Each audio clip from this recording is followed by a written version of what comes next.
Good morning, everyone. Inspiration today is from Eccelisastes 3:11, and it's all about God's timing, and that we all are going to have different seasons, a season of grief, a season of sorrow, a season of joy, a season of waiting, a season of prosperity, a season of scarcity.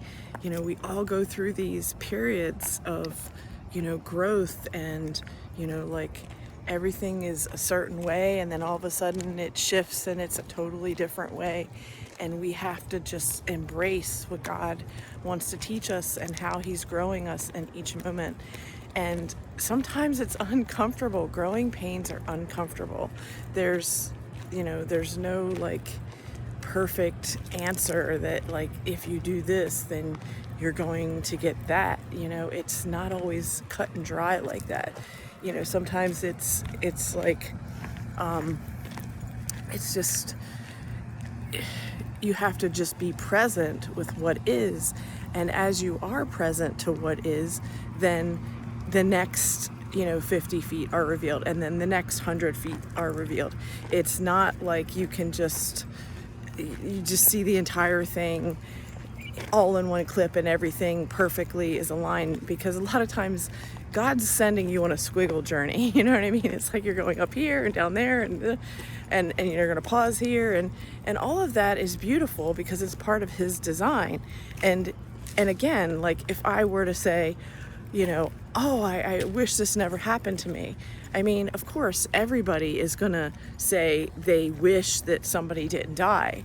I mean, of course, people that come into our lives and make a huge impact, we want them to stay with us. We want them to be, on the same page with us. But sometimes that doesn't happen. And in my particular case, falling in love with someone who was supposedly in recovery and he wasn't, falling in love with someone in active drug addiction is a really very challenging thing to go through, and it's not something to take lightly.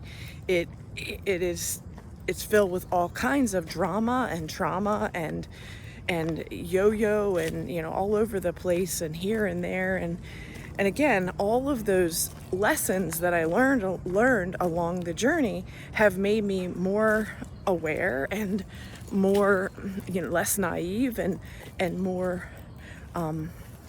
focused on what exactly God wants out of me, and where He wants me to help certain people, and where He wants me to grow myself and not be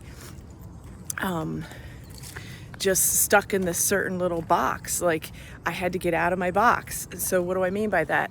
So again, before this whole thing, I was really like, I'm a girl and I like pink and I like to do things, a certain level of, effort or struggle in terms of, lifting heavy things or something like that. But I would always rely on a man. I would think that a man needs to do and lift these heavy things for me, and a man needs to be in a workshop and deal with tools and make or build something for me, and I'm gonna sit in a chair and sit in the kitchen basically.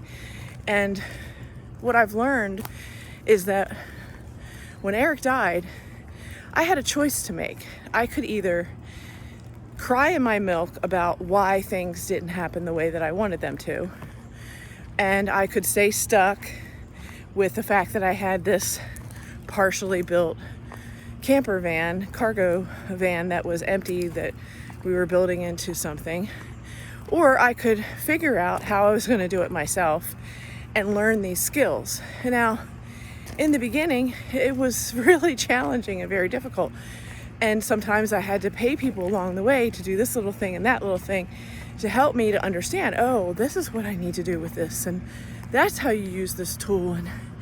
And then when my dad became available to help, then he was teaching me about what I could do and how I could do it. So what I'm getting at is, if Eric had not died, he would have done all the building. But because he did die, I ended up having to learn these skills by choice. I had to make a choice. Do I want to learn these skills or do I not? And I chose to want to learn these carpentry, electric, plumbing skills. Now, is it something that I want to do as a career? Not really. But I know how to do these skills, and it makes me feel more confident that I don't have to rely on a man to do these things for me. That I am capable as a woman to do these things for myself, which then gives me that just less stress and less fear, because I'm confident that I can handle it. As things come up, I can handle it.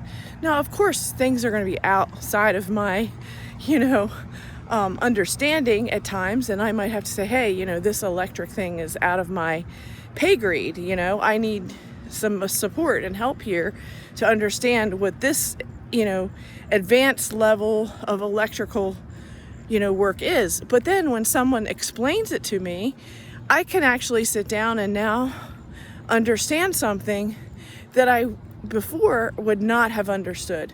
So I just leave you with that sometimes, again, God's seasons are for a purpose. And in this particular season, out of grief, I did find joy. I found joy in building things and putting my mind to something so that I could learn new skills and to spend time with people that I love, like my dad, and to be able to, do something that I didn't think was possible. And because of having that belief that God has the victory for me and that He wants good things for me, just like Jeremiah 29:11, that God is putting me in circumstances to develop me and build me up and level me up into a different paradigm than what I was in before. So I hope that this inspires you and gives you a little insight of how you might also be able to move from grief and sorrow into joy and into victory of learning new skills. So have a great day, everybody.